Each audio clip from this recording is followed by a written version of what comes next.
Pinagsama-sama natin ang mga DIY projects ng gawang kuneho sa iisang video. Ang ginagawa natin dito ay isang coffee table na mula sa lumang gulong at natirang PVC mula sa ating mga ginawang bahay. Napulot lamang natin yung gulong na pakalat-kalat sa daan, kaya naisipan nating gawin ito para rin makabawas sa basura.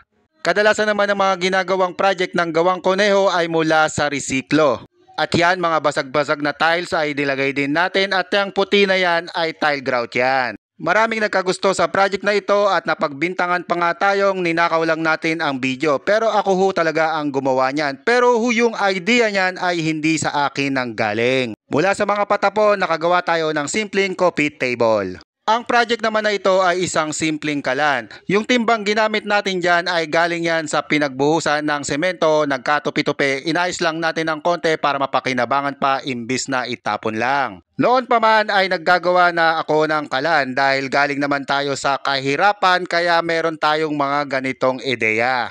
Dahil nga sa hirap ng buhay noon ay syempre tayo ay di kahoy lamang. Naalala ko pa noon, gumagawa ako ng maraming ganito at aking ibinibenta. Siyempre, para may ekstrang kita. Pwede rin kayong gumawa ng ganito para pagkakitaan dahil nga sa mahal na ng mga bilihin ngayon ay marami pa rin gumagamit ng ganitong klase ng kalan. Lalo na sa mga probinsya ay usong-uso pa rin ng ganitong klase ng kalan.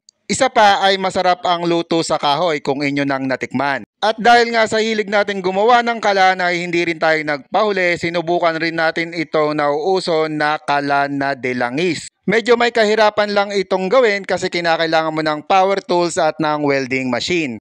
Pero dahil sa marunong naman tayong gumawa at may mga gamit naman tayo, kaya sinubukan din natin gawin ang ganitong klase ng kalan. Kung may hili kayo mag-DIY at may mga gamit naman kayo, ay kayang-kaya nyo rin naman gawin ang ganitong klase ng proyekto. Hindi rin naman ganun kalaki ang inyong magagastos dahil ang nagastos ko sa proyektong ito ay humigit kumulang 400 lamang. Ang ginamit natin langis dyan ay used oil ng motor. Medyo malakas lang ang amoy niya. Mas mainam ang gamitin nyo ay used cooking oil para hindi mabaho ang amoy. At ito pa yung isang ginawa nating kalan. Ang tangkeng ginamit natin dyan ay tangke ng Freon. Dahil nga marami tayong napanood na gumagawa ng kalan gamit ito ay gumawa rin tayo ng sarili nating version. Nilagyan ko rin yan ng blower para mapalakas ang baga. Pwede nyo yan gamitan ng uling o kaya ng kahoy. Ganito lang naman ang ginagawa natin, kumukuha tayo ng ideya sa iba at sinasaliwan natin ng ating ibang ideya.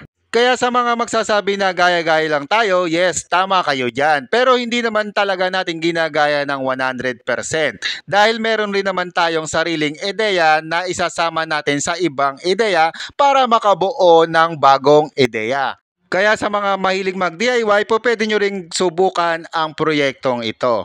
At ito pa ang isang ginawa nating kalan dahil nga meron tayong mga natirang tubular ay naisipan din nating gawin ang proyektong ito. Tinatawag ito ng karamihan na rocket stove. Dahil sa maliit lamang ang ating tubular ay ginawa na lamang natin ng paraan, pinagsapi-sapi lang natin para maisakatuparan ang proyektong ito. Kinakailangan nga lang natin gumamit dito ng grinder para mas mapadali at mabilis nating matapos ang proyektong ito. Dahil kung lagari lamang ang ating gagamitin ay baka abutin tayo dito ng siyam-siyam bago matapos. At syempre dahil bakal nga ang ating ginagawa, kinakailangan din natin gumamit ng welding machine. Ang kagandahan sa kalan na ito, kapag ka naisuksok mo na ang kahoy ay kusa na yung dudulas at hindi mo na kailangang iuurong pa ang kahoy para lumakas uli ang apoy. Tuloy-tuloy yang malakas ang apoy. Ito namang project na ito ay gawa rin ito sa lumang gulong ng sasakyan. May napanood akong gumawa nito kaya na-inspired din akong gawin. Yung gulong na ginamit natin dyan ay hiningi lang natin yan sa mga vulcanizing shop. Marami silang gulong doon. Pwede kayong manghingi ng gulong doon kung gusto nyo rin gawin ang project na ito. Ang mga ginamit naman natin kahoy dito ay mga ritaso lang kaya hindi ko na kailangan pang bumili.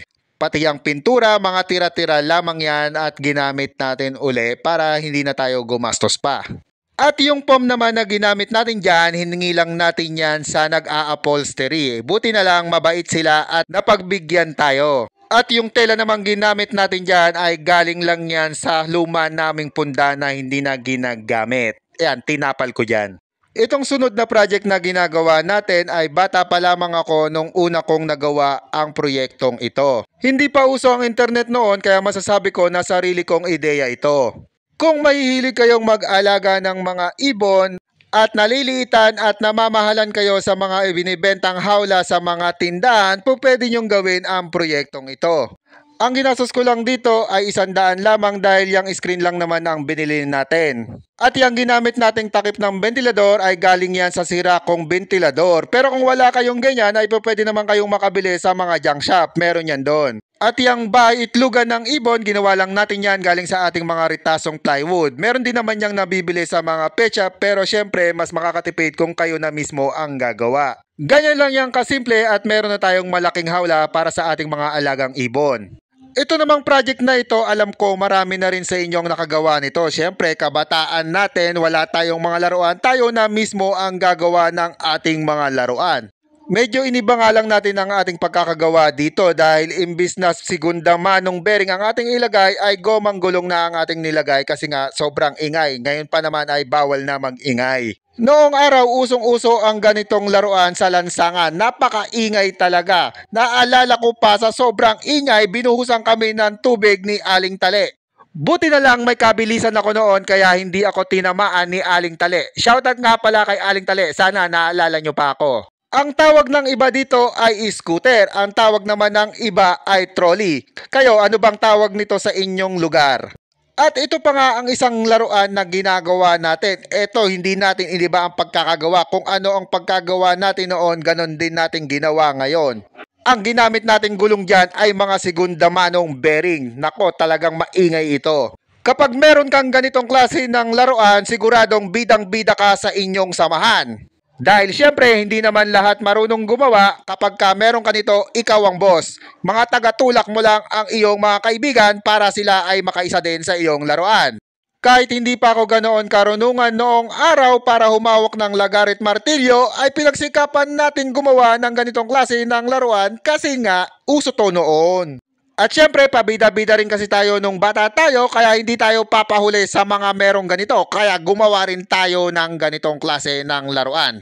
Ito namang project na ginagawa natin dito ay galing sa mga ritasong kahoy ng Nara. Galing yan sa mga pinagbaklasan na upuan. Imbis na itapon o gawing panggatong ay naisipan natin gawin ang ganitong klase ng proyekto. Isa ang proyektong ito sa mga paborito ko dahil ang ganda ng kinalabasan ng ginawa natin dito. Noon pa man, mahilig na akong maggawa ng kung ano-ano kaya walang nasasayang sa aking mga materyales dahil nakakaisip pa ako ng mga pwedeng gawin. Alam ko ganyan din naman ang mga mindset ng mga mahihilig mag-DIY. Yung mga bagay na akala ng iba na patapon na pero para sa ating mga mahihilig magsigawa ay kayang-kaya pa natin itong bigyan ng panibagong buhay. At ito na ang naging resulta ng ating ginawa. Isa itong speaker box. Ang project naman na ito ay siguradong maiibigan nyo dahil ito ay makakaganda sa inyong mga tahanan. Yung ginamit natin na kahoy dyan ay galing sa palatsinahan. Binili lamang natin yan para mas umakma dito sa ginagawa nating proyekto. 100 lamang ang pagkakabili natin dyan dahil bundle-bundle ang tinda nila doon. Isa din ito sa nagustuhan kong ginawa kong proyekto dahil napakaganda ng resulta nito. Kung mahihilig din kayo maglagay ng pan-display sa inyong mga bahay ay pwede nyong gayahin ang proyektong ito dahil sigurado akong ikagaganda ito ng inyong mga tahanan. Ang proyekto nga pala na ito ay isang wine rack. Gusto ko nga palang kunin ang pagkakataon na ito para pasalamatan kayong lahat na sumusuporta sa Gawang Kuneho. Dahil sa inyong patuloy na suporta, kaya patuloy pa rin tayong nagbabahagi ng kaalaman at mga DIY project gaya nito.